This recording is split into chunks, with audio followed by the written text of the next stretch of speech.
Quality and engine technology make this Punto Evo much more of an effective supermini all-rounder than its Grande Punto predecessor was. Unlike other small cars, you don't need to pay a fortune for the best that's under the bonnet, and the cabin feels expensive. Not an obvious choice, but a very effective one. Fiat's Grande Punto Supermini offered proof, if proof were needed, that you really can sell a book by its cover. At its launch in 2006, it was quite simply the most gorgeously styled small car of modern times, with a Maserati makeover that suggested your other car really must be a Ferrari. If bystanders could have seen the plain interior or experienced the unremarkable performance and handling, they might have seen things differently. Yet the Grande Punto became a bestseller anyway. Fix its failings and Fiat really would have a winner, which is exactly what the Italians claim to have done with this car, the Punto Evo. The name suggests some kind of hot hatch, but this range of models reminds us that the word evolution actually means better rather than faster. So this Punto Evo is better inside, better at the pumps, and most importantly, better under the bonnet. To face down the finest in the Fiesta, Polo and Corsa dominated supermini class, it'll need to be. Now, Fiat may have tried to smarten things up with this Evo model, but the reality is that unlike the Grande Punto, if you're going to be attracted to this car, then it's going to be less because of how it looks and more about what's under the bonnet. Now, the affordable engines that reside towards the bottom of most supermini ranges are usually forgettable. Not so here. Apart from an older 8-valve 77 brake horsepower 1.4 litre petrol unit that's really only there to drive down the sticker price, Fiat promises cutting-edge, high-tech petrol and diesel power plants that'll make you swear your dealer had traded you up to a pokier, plusher model. Quite a claim. Let's test it. Petrol power first. Engineering that's been taking quite a drubbing in recent times with the increasing popularity of diesel. Now, clearly, people don't just buy diesels to save money, but also to enjoy the far superior mid-range punch that those kind of engines offer, meaning that you don't have to row your car along with a gear lever in the kind of stop-start in and out of town journeys that most of us have to do every day. Yet here I am in a 1.4 litre multi-air normally aspirated petrol-powered Punto Evo with just 105 brake horsepower, and there's none of that. In fact, after driving this car for a little way, I had to get out and look at the engine, convinced that Fiat must have sent me the turbocharged 1.4 litre multi-air version of this car with 135 brake horsepower by mistake. There's that much pulling power. Not that you would know this from a glance at this Fiat's unremarkable performance statistics, although a 10.8 second showing to 60 from this 1.4 litre normally aspirated multi-air petrol model isn't that bad. Its performance really, though, comes from a flat torque curve that gives you a lot more muscle on tap at low to medium engine speeds. And that, along with the close ratio gearbox, is just what you need for getting about swiftly around town. Now, much the same applies to the 1.3 litre Multijet 2 common rail diesel engines. Available in either 75 or 95 brake horsepower forms, these compact units are a perfect fit for a small car like this, with high levels of economy and plenty of torque. The faster of the two sprints to 60 in 11.7 seconds. Now, away from the engine bay, the improvements are smaller but still significant. Whoever chose the suspension settings on mainstream models did a good job, with the system able to absorb bumpy surfaces while still retaining a good amount of stability and body control. Now, as a result, even aspiring Fernando Alonsos may prefer the setup of the standard models to those of their other tough, uncompromising, hard, sportier counterparts. They'll certainly prefer this slick 6-speed gearbox to its rather notchier 5-speed equivalent. Enthusiastic drivers may not like the rather light electromechanical power steering, but at least Fiat have retained their clever 2-stage system that enables you to push this city button on the dashboard to give extra assistance at low or parking speeds. Neat.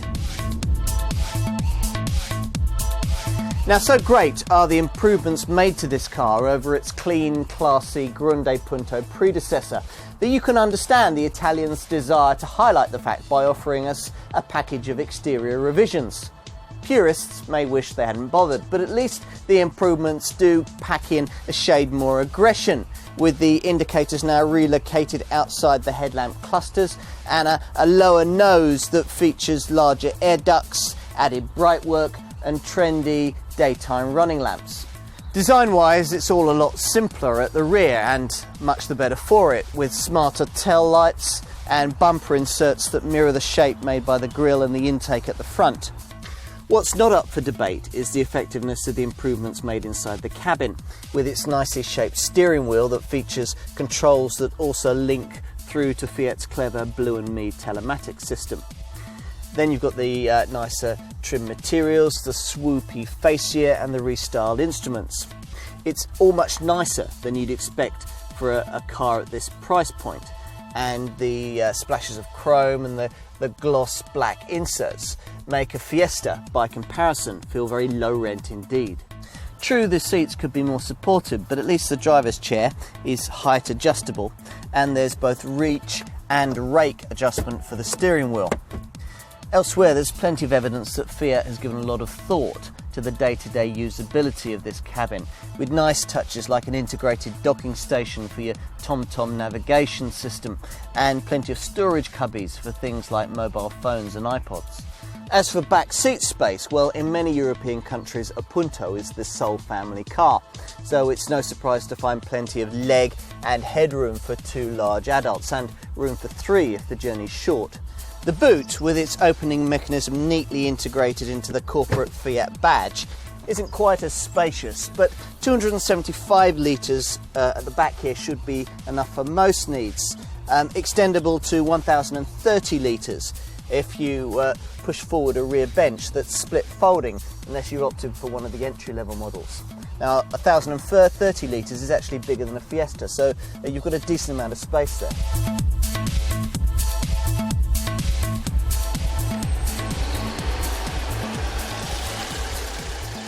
Now, list pricing suggests that you'll probably be paying somewhere between £11,000 and £16,000 for your Fiat Punto Evo.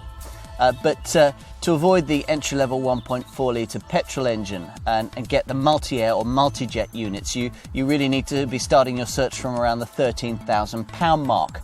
Now, that might sound expensive for a supermini, but against that you'll have to remember the equally ambitious pricing that also applies to rival Fiestas, Corsas and Clios that come with less equipment and less technology under the bonnet.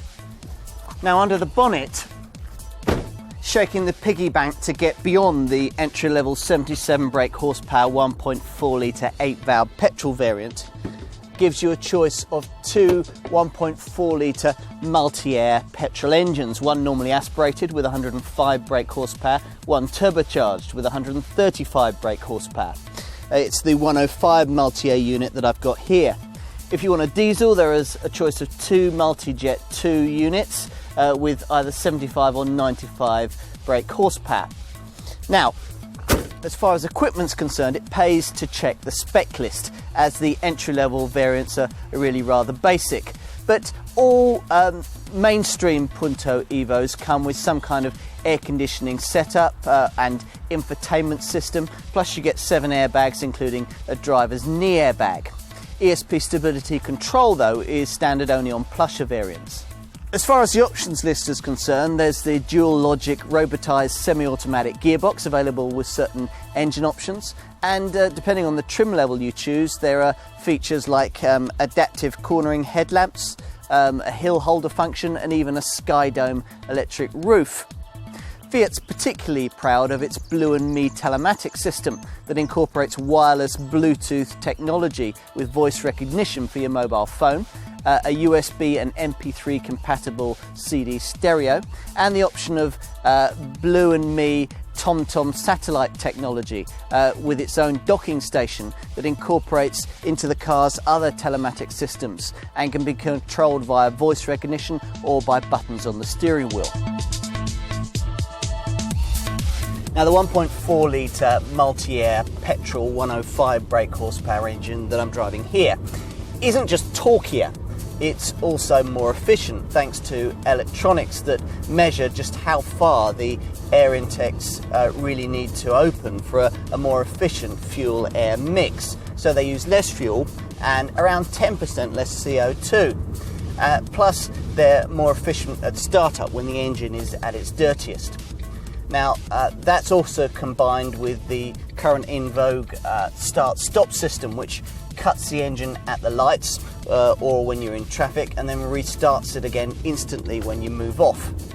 Now, the result of all this is a fuel economy figure of 49.6 miles to the gallon on the combined cycle for this 105 brake horsepower model, together with 134 grams per kilometre of CO2. Those are returns that are low enough to make you question the need for buying a diesel. Interestingly, the turbocharged version of this multi-air petrol unit is even more efficient despite its extra 30 brake horsepower, returning 50.4 miles to the gallon on the combined cycle and putting out 129 grams per kilometre of CO2. A further innovation is the EcoDrive system, which collects information about your driving style, which can then be transferred and downloaded to computer via a USB stick. Now, it'll then give you tips on how to improve your driving, how to make it more eco-friendly, which Fiat says could improve fuel consumption and CO2 emissions by as much as 15%. Fiat has done a thorough job of evolving its popular supermini, with the interior and engine technology really standing out.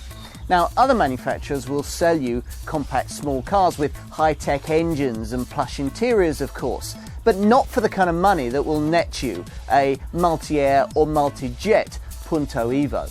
As a result, it's easy to see why you might choose the broad and very effective talents of this little Italian, even if many of its virtues aren't quite class-leading. There is at last Latin spirit in every one.